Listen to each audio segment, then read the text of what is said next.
तुझ्यासाठी bike riding म्हणजे काय असं कोणाला विचारलं तर वेगवेगळी उत्तरं येतात. कोणासाठी ती पॅशन असते, कोणाला त्यात अग्रेशन दिसतं, कोणाला स्टाईल स्टेटमेंट वाटतं, तर कोणाला त्यातलं फ्रीडम आणि थ्रिल आवडतं. मी बाईक का चालवायला लागलो याचं सरळ उत्तर कम्यूट हे होतं.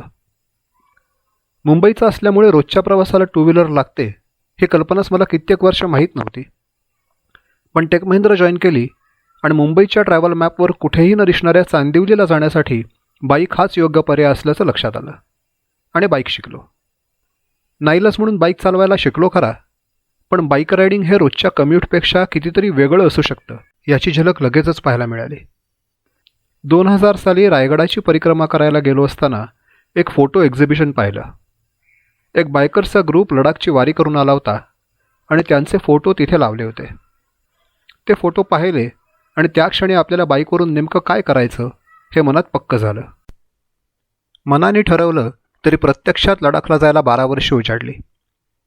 2012ला बाईक राईड ऑर्गनाईज करणाऱ्या एका ग्रुपबरोबर लडाखला गेलो. तिथे राईड करताना आपण एखादं स्वप्न जगत असल्याचा अनुभव येत होता. मुळात 12 वर्ष डोक्यात ठेवलेली गोष्ट आता घडतीये याचा आनंद होताच.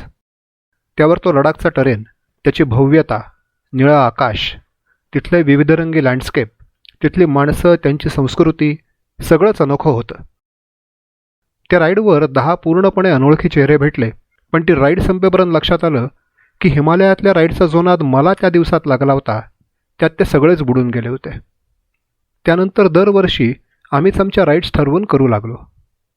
लडाखनंतर भूतान, रण ऑफ कच्छ, स्पिती, अरुणाचल, हम्पी, कुर्ग, MP, केरळ, पुन्हा कर्नाटक, पुन्हा स्पिती, पुन्हा लडाख आणि पुन्हा अरुणाचल. असं कधीच संपू नये असं वाटणारं चक्र सुरू झालं. सुरुवातीला राईड प्लॅनिंग करताना आम्ही किती बाळबोध आहोत हे सतत लक्षात येत होतं.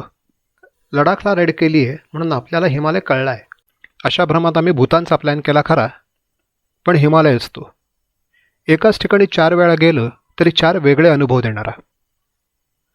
लडाखमध्ये दिवसात 350 किलोमीटर अंतर गाठणारे आमचा एका दिवशी 125 किलोमीटर पूर्ण करताना दम निघाला. दुपारी 4:30 वाजता कडाक्याच्या थंडीने आम्हाला गारठवून टाकलं. एकाच वेळेला अंगावर कपड्यांचे 7 लेअर्स चढवता येतात हा शोध मला त्या दिवशी लागला.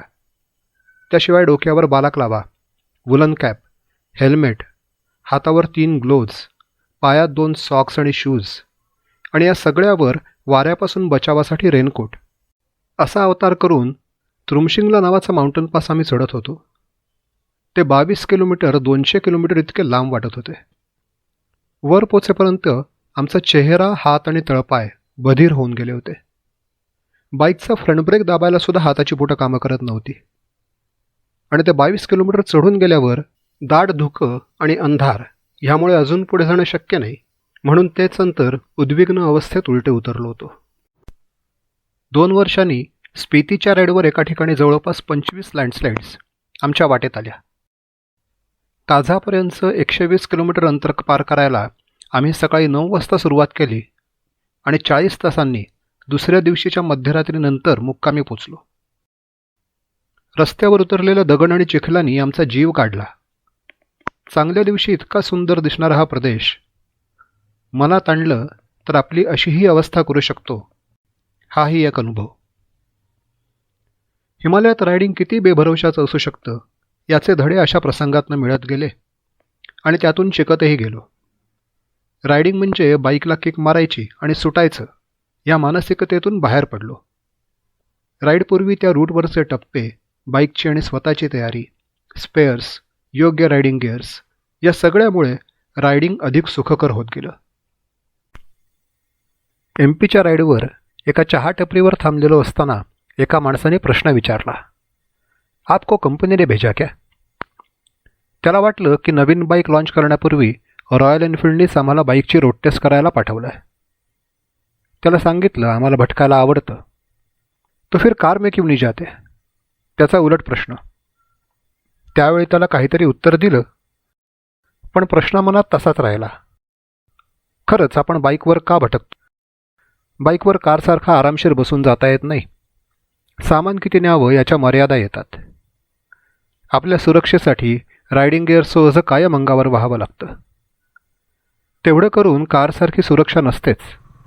वर ऊन, पाऊस, थंडी, वारा या सगळ्याचा मारा चालूच असतो. पण मग हीच तर कारणं नसतील ना आपल्याला राईड्स आवडायची. बाईकवर बसून आपल्याला जसा प्रवास अनुभवायला मिळतो तो इतरांना मिळत नाही. आपण ज्या टरेनमधून जातो आहे तिथला वारा, माती, ऊन, पाऊस, त्या वातावरणातले वेगळे वेगळे वास, हवेतले बदल जेवढे आपण अनुभवतो ते दुसऱ्या कोणालाच अनुभवता येत नाहीत. हां, काही वेडे असतात आपल्याहीपेक्षा. पण खरंच बाईक राईड करताना येणारा प्रवासाचा अनुभव हा इतर सर्वमान्य साधनांपेक्षा वेगळाच.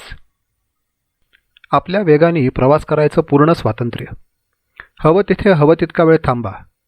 छोट्या ग्रुपमध्ये असाल किंवा एकटे असाल तर ठराविक ठिकाणी रात्री पोचायची घाई नाही. प्रवासाचा पूर्ण आनंद घेत जमेल तेवढं जावं आणि मिळेल तिथे राहावं.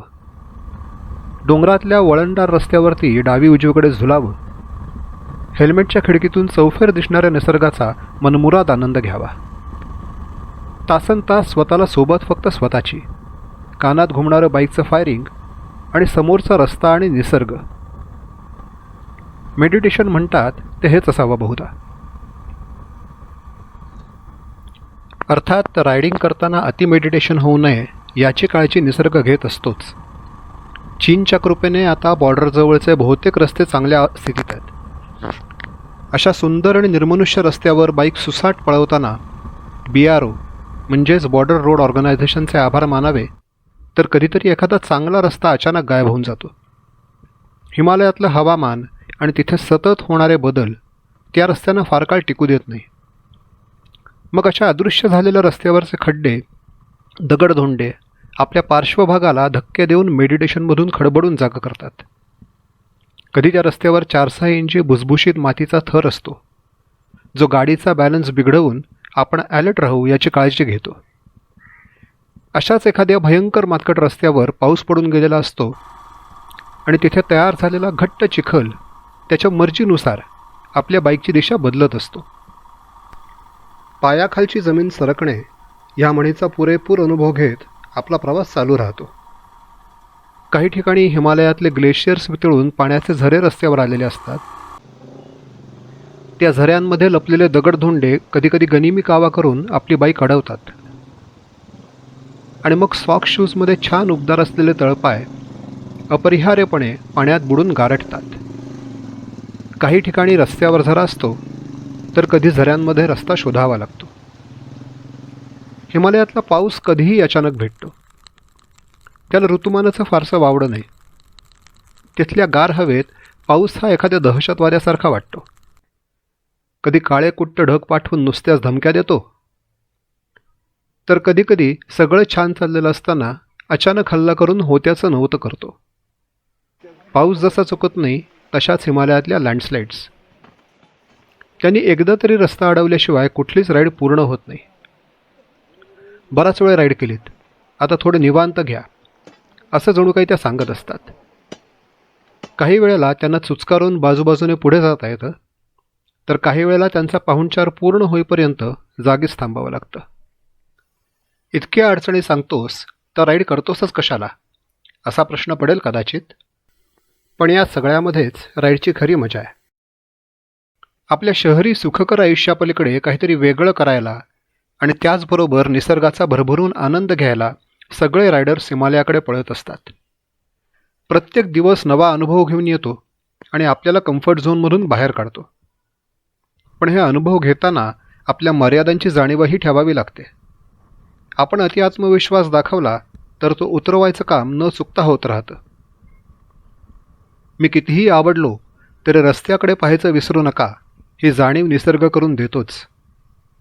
अशा वेळेला निसर्गाचे आणि दैवाचे आभार मानायचे असतात, कारण त्यांनी आपल्याला झोपवलेलं नसतं तर जागं केलेलं असतं.